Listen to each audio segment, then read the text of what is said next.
जय हिंद दोस्तों, आपके अपने YouTube चैनल लक्ष्य द गोल पर आपका स्वागत है। आज हम बात करते हैं ज्योग्राफी के बारे में। इससे पहले एक मैं वीडियो अपलोड कर चुका हूं और आज हम बात करेंगे इसके सेकेंड पार्ट के बारे में। देखिए, ज्योग्राफी को जो है मैं MCQ फॉर्म में जो भी महत्वपूर्ण क्वेश्चन है मैं उसको लेकर के आ रहा हूं, और लेकिन वो भी मैं टॉपिक वाइज लेकर के आ रहा हूं, जैसे जो चैप्टर वाइज जो भी आपका सिलेबस है, जिससे कि आपके इस सब्जेक्ट का एक एक टॉपिक कंप्लीट होता जाए। तो मैंने सोचा कि इसको थ्योरी पढ़ाने से बेहतर है कि क्यों ना उससे रिलेटेड जितने महत्वपूर्ण क्वेश्चंस बन सकते हैं उस क्वेश्चंस को लाऊंगा और उसी में उस चैप्टर को पूरी तरह से क्या कर दूंगा, एक्सप्लेन कर दूंगा, जिससे कि जल्दी से जल्दी क्वेश्चन भी कंप्लीट, चैप्टर भी आपका कंप्लीट हो जाएगा और क्वेश्चंस भी आपको बेहतरीन क्वेश्चन मिल जाएंगे, जहाँ से कुछ ना कुछ क्वेश्चन आपके 100% गारंटी है कि क्वेश्चन लड़ेंगे ही। तो आइए शुरू करते हैं। तो आज का जो हमारा टॉपिक है UP triple SC plate geography MCQ 2, अर्थात ज्योग्राफी का प्रैक्टिस सेकेंड है। ये जो फर्स्ट पार्ट आया था उसमें हमने यूनिवर्स के बारे में देखा था। आज हम देखेंगे सोलर सिस्टम के बारे में। सोलर सिस्टम चूंकि एक बड़ा चैप्टर है तो यहाँ से 2 वीडियो में लाऊंगा। आज का जो है यहाँ पे कुल 20 क्वेश्चन है और जितने भी महत्वपूर्ण क्वेश्चन बन सकते हैं मैंने वो सारे क्वेश्चन बनाए हैं, और फिर इसके बाद फिर 20 या 30 क्वेश्चन में जितने में कंप्लीट हो जाए पूरा सोलर सिस्टम उतने एक और पार्ट लेकर के आऊँगा। तो आइए शुरू करते हैं। पहला क्वेश्चन दिया हुआ है कि निम्नलिखित में से कौन सा सौरमंडल का भाग नहीं है? शुक्र ग्रह, धूमकेतु ग्रह और निहारिका। तो पहले तो हमें ये देखना होगा कि सौरमंडल होता क्या है। तो सौरमंडल का अर्थ हुआ कि सूर्य के चारों तरफ चक्कर लगाने वाले ग्रह है, उपग्रह हो गए, उल्का पिंड, धूमकेतु तथा अन्य खगोलीय पिंड जो सूर्य की चारों तरफ परिक्रमा करते हैं उन्हीं को सम्मिलित रूप से हम क्या कहते हैं? सौरमंडल कहते हैं। यानी कि इसका नाम सौरमंडल क्यों पड़ा है? क्योंकि इस मंडल का जो मुखिया है वो कौन है? वो हमारा सन है, और चूंकि सन को हम सूर्य कहते हैं तो सूर्य के नाम पे इस मंडल का नाम सौरमंडल पड़ गया है। और सौरमंडल में क्या करते हैं? जितने भी ग्रह हैं वो सूर्य की परिक्रमा करते हैं। तो सौरमंडल का भाग कौन सा नहीं होगा? देखते हैं। शुद्ध ग्रह तो होगा ही, क्योंकि सौरमंडल में ये भी परिक्रमा करता है। धूमकेतु भी होगा, ग्रह भी होंगे। निहारिका, ऑप्शन डी जो है ये सौरमंडल का भाग नहीं है, तो option D is the right answer. तो देखते हैं निहारिका क्या होता है। निहारिका को हम क्या कहते हैं? निहारिका को ही गैलेक्सी कहा जाता है। क्या कहते हैं निहारिका को? गैलेक्सी। तो निहारिका होता क्या? जब ब्रह्मांड की उत्पत्ति हुई तो ब्रह्मांड क्या हुआ? धीरे धीरे विस्तार हुआ और वो कुछ गैलेक्सी, कुछ आकाश गंगाओं में क्या हुआ? बट गया। तो ब्रह्मांड में कुल 100 अरब आकाश गंगाएं हैं, और उस एक आकाश गंगा में लगभग 100 अरब तारे हैं। उसमें से एक तारा जो है सूर्य है, और उसका जो ये पूरा परिवार है जिसको हम सोलर सिस्टम या सौरमंडल के नाम से जानते हैं।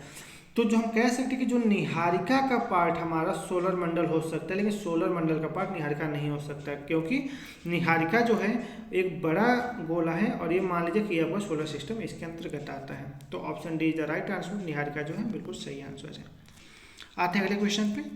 अगला क्वेश्चन दे रहा है कि यह किसने सर्वप्रथम प्रतिपादित किया कि सूर्य हमारे सौरमंडल का केंद्र है और पृथ्वी उसकी परिक्रमा करती है?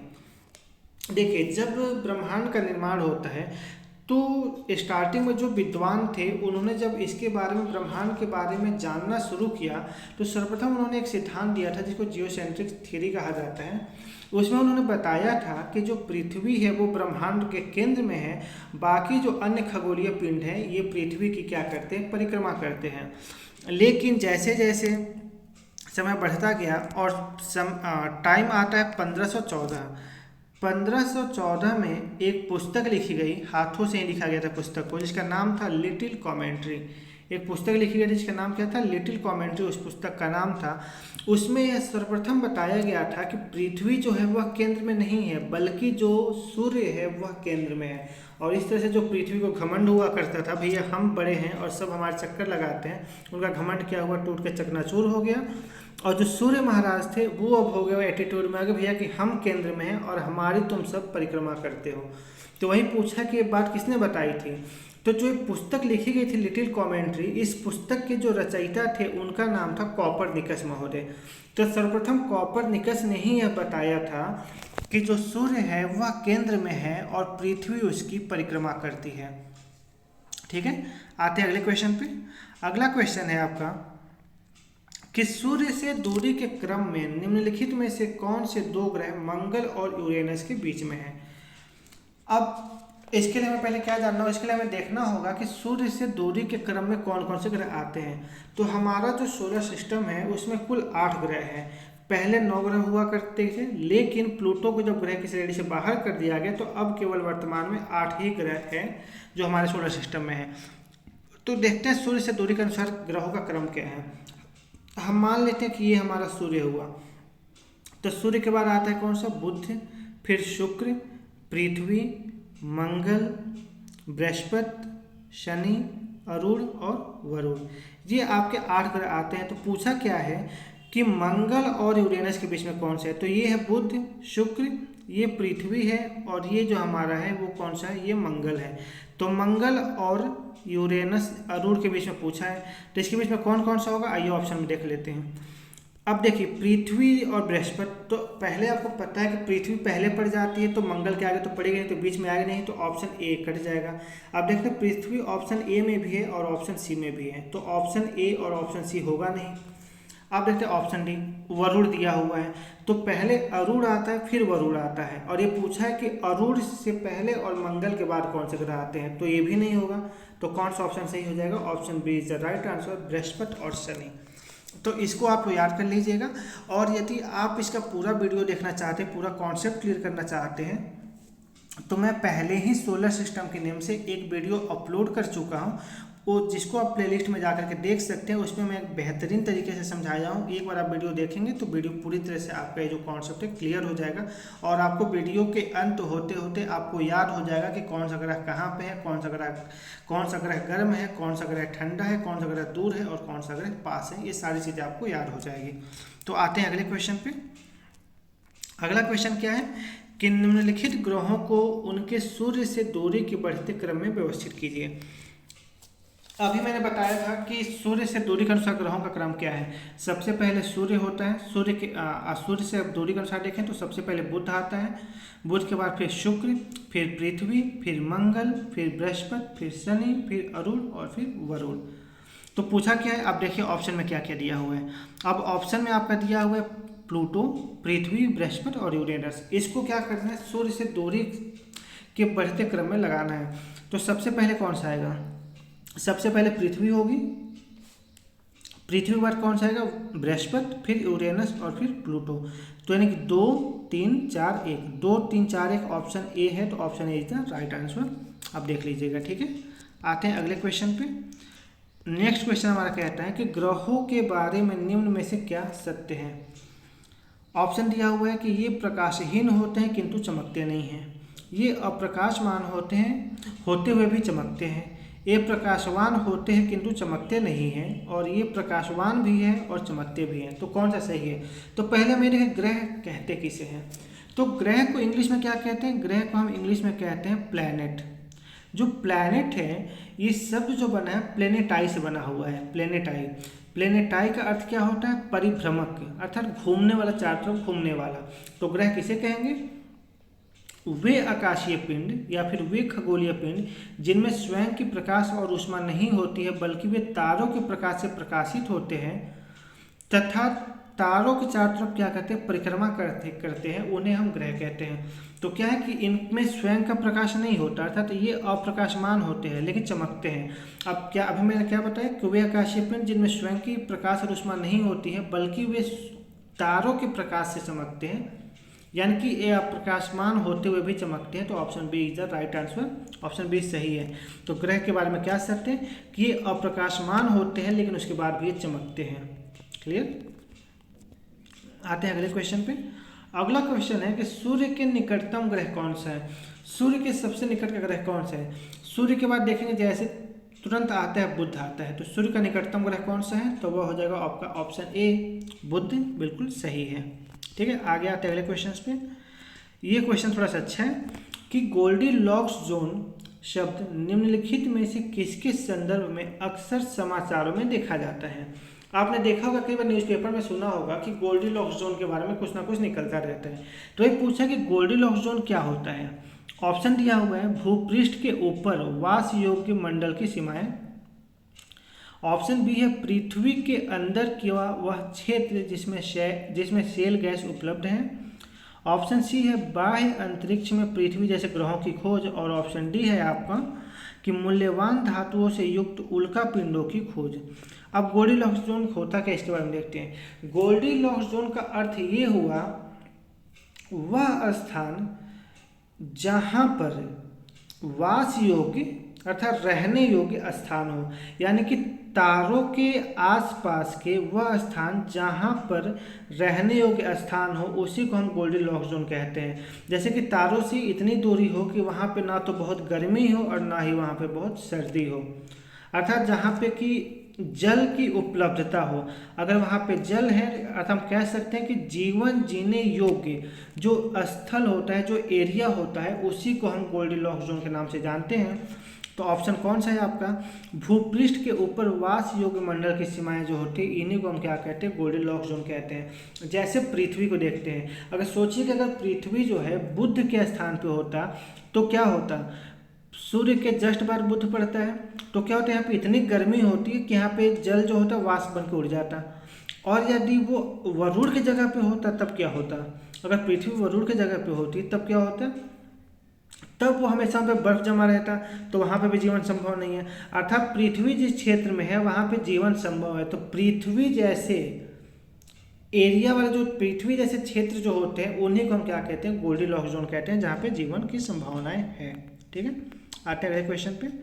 नेक्स्ट क्वेश्चन क्या है कि सूर्य के केंद्र में उपस्थित पदार्थ होता है, अर्थात जो सूर्य के केंद्र में जो पदार्थ उपस्थित होता है वो कैसा होता है। ऑप्शन ए ठोस द्रव तथा गैसीय अवस्था में, ऑप्शन बी है केवल द्रव अवस्था में, ऑप्शन सी है केवल गैसीय अवस्था में, और ऑप्शन डी है द्रव एवं गैसीय दोनों अवस्था में। तो अगर हम देखें तो चूंकि वहाँ पर टेम्परेचर इतना ज़्यादा होता है कि ना तो वहाँ पे कोई ठोस अवस्था में रह सकती है चीज़ और ना ही द्रव अवस्था में रह सकती है, तो बचा कौन सा, गैसीय अवस्था में। लेकिन केवल गैसीय अवस्था में भी नहीं रह सकती है, वहाँ पे दो तरह की पाई जाती है। एक तो पाई जाती है गैसीय अवस्था में जो पदार्थ होते पाए जाते हैं, और दूसरे होते हैं प्लाज्मा के जैसे।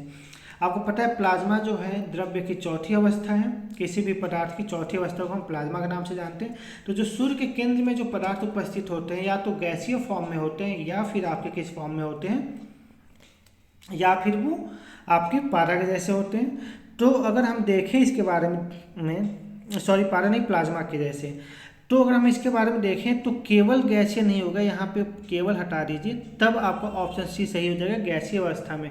अगर कभी कभी ऑप्शन देता है गैसीय अवस्था में तथा प्लाज्मा अवस्था में, तो जो सूर्य के केंद्र में क्या होगा, जो प्लाज्मा है किसी पदार्थ की चौथी अवस्था है, तो गैसीय अवस्था तथा प्लाज्मा अवस्था में सूर्य के केंद्र में पदार्थ उपस्थित होते हैं। तो आप याद रखिएगा कौन सा हो जाएगा, गैसीय अवस्था और प्लाज्मा अवस्था। तो ऑप्शन सी सही हो जाएगा। क्लियर, आते हैं अगले क्वेश्चन पे।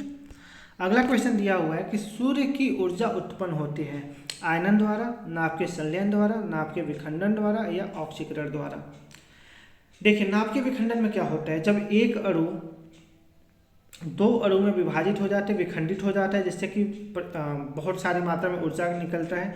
लेकिन पूछा कि सूर्य की ऊर्जा का स्रोत क्या है, तो जो सूर्य की ऊर्जा होता है तो हमें पता है कि सूर्य का जो ईंधन है जिसको हम हाइड्रोजन कहते हैं, तो जो हाइड्रोजन के दो अणु मिलकर के क्या करते हैं, हीलियम में परिवर्तित होते हैं। तो जब हाइड्रोजन से हीलियम परिवर्तन होता है उसको हम नाभ के संलयन कहते हैं, और उसी से क्या होता है, सूर्य को ऊर्जा की प्राप्ति होती है। तो सूर्य में ऊर्जा कहाँ से उत्पन्न होती है, नाभ के संलयन के द्वारा उत्पन्न होती है। अगला क्वेश्चन है कि हीरक वलय एक दृश्य है जिसे देखा जा सकता है। तो पहले कहते हैं हीरक बलक क्या है, हीरक बलक इसी को हम डायमंड रिंग भी कहते हैं, डायमंड रिंग की घटना। इसके बारे में मैं पढ़ाया हूँ, जाकर के आप ज्योग्राफी के प्लेलिस्ट में देख सकते हैं।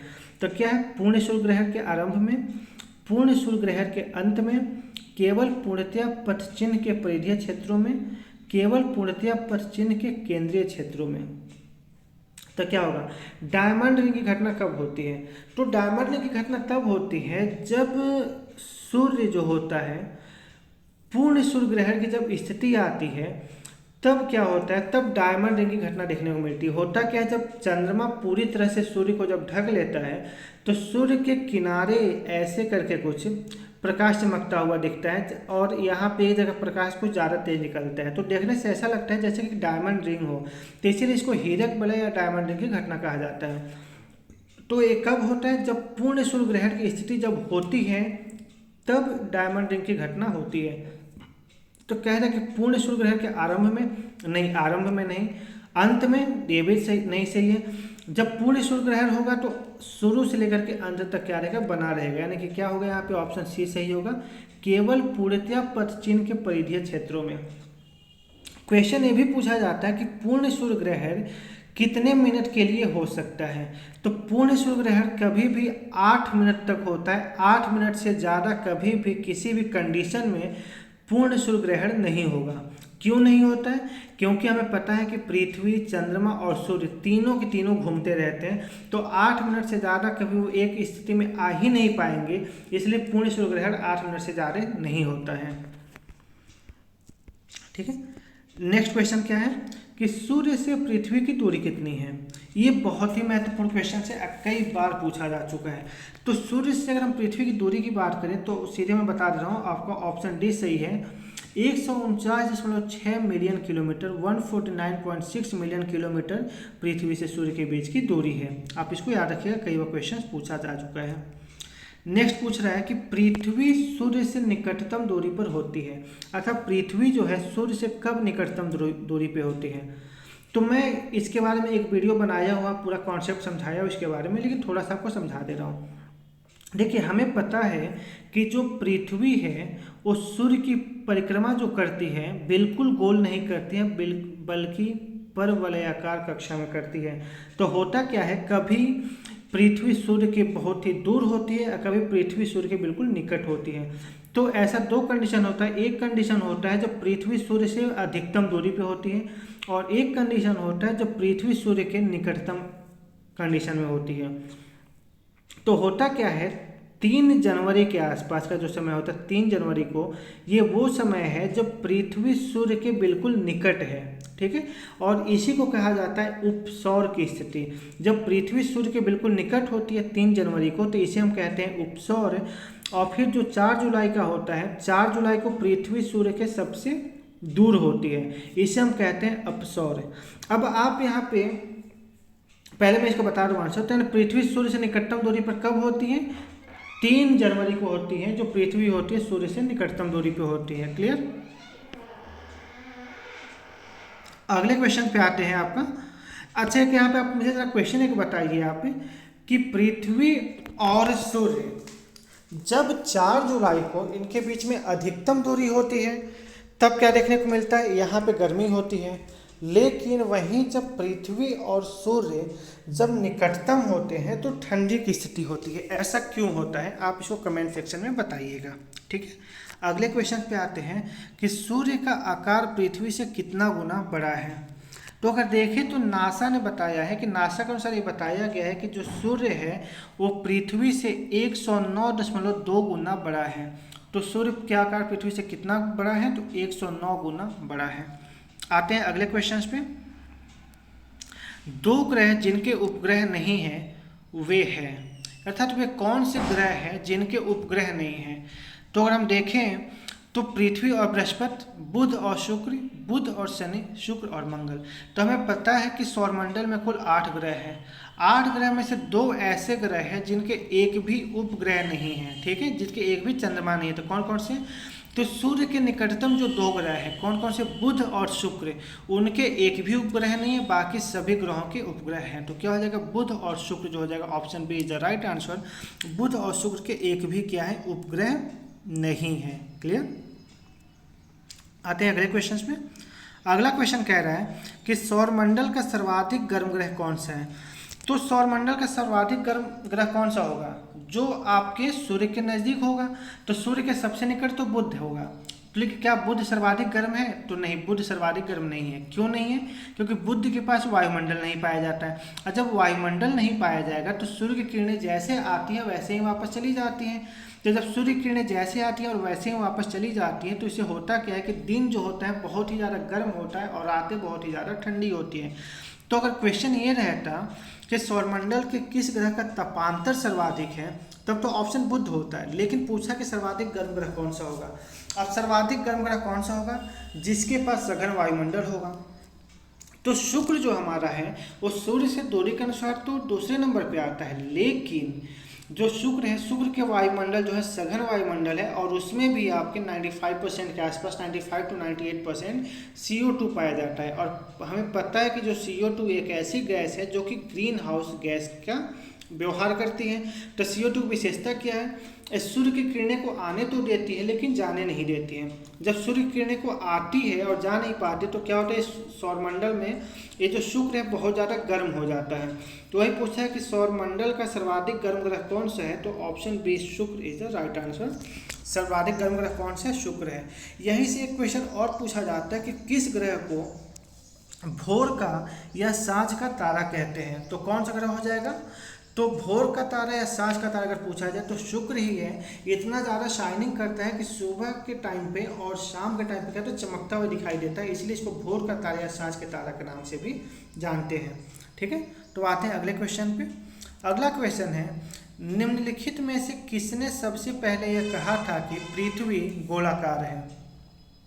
ठीक है, तो किसने बताया था? अरस्तु, कोपरनिकस, टॉलमी या फिर स्ट्रैबो? तो हम बात करते हैं, सर्वप्रथम एक दार्शनिक थे जो कि यूनान के थे और उनका नाम था अरस्तु। अरस्तु महोदय ने एक पुस्तक लिखी थी जिसका नाम था पुस्तक का ऑन द हेवेंस। तो ऑन द हेवेंस में इन्होंने बताया था सर्वप्रथम कि पृथ्वी क्या है, पृथ्वी गोलाकार है। तो किसने सबसे पहले बताया था कि पृथ्वी गोलाकार है? तो अरस्तु ने सर्वप्रथम यह बताया था कि पृथ्वी गोलाकार है। किस पुस्तक में इन्होंने ये बात बताई थी? On the heavens. On the heavens में इन्होंने इस पुस्तक के बारे में इसके बारे में बताया था कि पृथ्वी जो है वो क्या है, गोलाकार है। ठीक है, अब पुस्तक का नाम नोट कर लेना। आते हैं अगले क्वेश्चन पे कि पृथ्वी का व्यास है अर्थात पृथ्वी का डायमीटर पूछा है कि कितना है। तो पृथ्वी का जो व्यास है वह तो है आपका 12,756 किलोमीटर। तो पृथ्वी का जो व्यास है 12,756 किलोमीटर है, लेकिन ये ऑप्शन में नहीं दिया है, लेकिन इसका नियर अबाउट आप ऑप्शन दिया है 12,800 किलोमीटर। तो आपका option C is the right answer. पृथ्वी का व्यास कितना है? 12,756 यानी 12,800 किलोमीटर आपका सही आंसर हो जाएगा, क्योंकि आयोग ने 12,800 को माना था आंसर। ठीक है, तो नियर अबाउट ये हो जाता है। अगला क्वेश्चन पूछ रहा है कि भूपर्पटी में बहुतायत से पाया जाने वाला रासायनिक तत्व है, अर्थात वह कौन सा रासायनिक तत्व है जो भूपर्पटी में पाया जाता है? यह वायुमंडल में नहीं पूछा है, तो आप याद रखिएगा। ऑप्शन है ऑक्सीजन, लोहा, एल्यूमिनियम और सिलिकॉन। तो अगर हम बात करते हैं कि भूपर्पटी में देखते हैं तो भूपर्पटी में काफ़ी सारे तत्व पाए जाते हैं। जो सबसे ज़्यादा वहाँ पर जो तत्व पाया जाता है वो पाया जाता है ऑक्सीजन। लगभग 46% के आसपास ऑक्सीजन पाया जाता है। तो सबसे ज़्यादा कौन सा तत्व पाया जाएगा? तो वो पाया जाएगा ऑक्सीजन। तो option A is the right answer. आइए कुछ इसके बारे में थोड़ा सा और देख लेते हैं। सबसे ज़्यादा ऑक्सीजन पाया जाता है 46%। उसके बाद सिलिकॉन पाया जाता है, फिर उसके बाद सिलिकॉन पाया जाता है। ये कितना पाया जाता है? सिलिकॉन जो आपका पाया जाता है वो पाया जाता है 27%। सिलिकॉन के बाद फिर एल्यूमिनियम पाया जाता है। एल्यूमिनियम कितना पाया जाता है? 8%। और एल्यूमिनियम के बाद फिर लोहा पाया जाता है, और ये कितना पाया जाता है? ये पाया जाता है 5%, 5.05% आप कह सकते हैं। ये इतना एल्यूमिनियम पाया जाता है, यानी कि नंबर 1 पे ऑक्सीजन है, फिर सिलिकॉन है, फिर एल्यूमिनियम है, फिर लोहा है। इसके अलावा फिर कैल्शियम हो गया, सोडियम, पोटेशियम, मैग्नीशियम इतना पूछा नहीं जाता है, लेकिन आपको याद रखिएगा ये सब पाए जाते हैं। लेकिन आप 4 को याद रखिएगा, नंबर 1 पे ऑक्सीजन, फिर सिलिकॉन, फिर एल्यूमिनियम और फिर लोहा। तो ये है भूपर्पटी में पाए जाने वाले रासायनिक तत्व। अगले क्वेश्चन पे आते हैं। अगला क्वेश्चन दिया हुआ है कि निम्नलिखित में से कौन सा एक तारा पृथ्वी के सर्वाधिक समीप है? अब ये तो बहुत ही आसान क्वेश्चन है। ऑप्शन है ध्रुव तारा, अल्फा सेंचुरी, सूर्य और लुब्धक। अब इसका आंसर मैं नहीं दूंगा, इसका आंसर आप लोग देंगे कि वह कौन सा तारा है जो पृथ्वी के सर्वाधिक समीप है। ठीक है, इसी के साथ आज का क्वेश्चन जो था कंप्लीट होता है। हम आएंगे फिर एक वीडियो आपका और रहेगा सोलर सिस्टम से रिलेटेड, फिर उसके बाद नेक्स्ट टॉपिक पे हम चले जाएंगे। ठीक है, तो मैं आशा करता हूँ कि मैंने आपको जो भी बताया आपको समझ में आया होगा। यदि और भी कोई क्वेश्चन हो जो आपको ना समझ में आ रहा हो तो आप कमेंट सेक्शन में जाकर के पूछ सकते हैं। यदि आप इस PDF को लेना चाहते हैं तो आप PDF को भी डाउनलोड कर सकते हैं, जो कि हमारे टेलीग्राम चैनल से मिल जाएगा। हमारे टेलीग्राम चैनल का जो लिंक है वो मैं आपको डिस्क्रिप्शन में उपलब्ध करा दूंगा, तो वहाँ से जाकर के आप टेलीग्राम चैनल हमारा ज्वाइन कर लीजिए और वहाँ से अपलोड कर सकते हैं। आप हमें इंस्टाग्राम और फेसबुक पर भी जाकर के फॉलो कर सकते हैं। और यदि आपको वीडियो पसंद आ रहा हो, समझ में आ रहा हो, तो आप अपने इस वीडियो को अपने दोस्तों तक भी शेयर करिए, जिससे कि वो भी इस वीडियो से अधिक लाभ उठा सकें। फिर हम मिलते हैं अगले वीडियो में, तब तक के लिए धन्यवाद।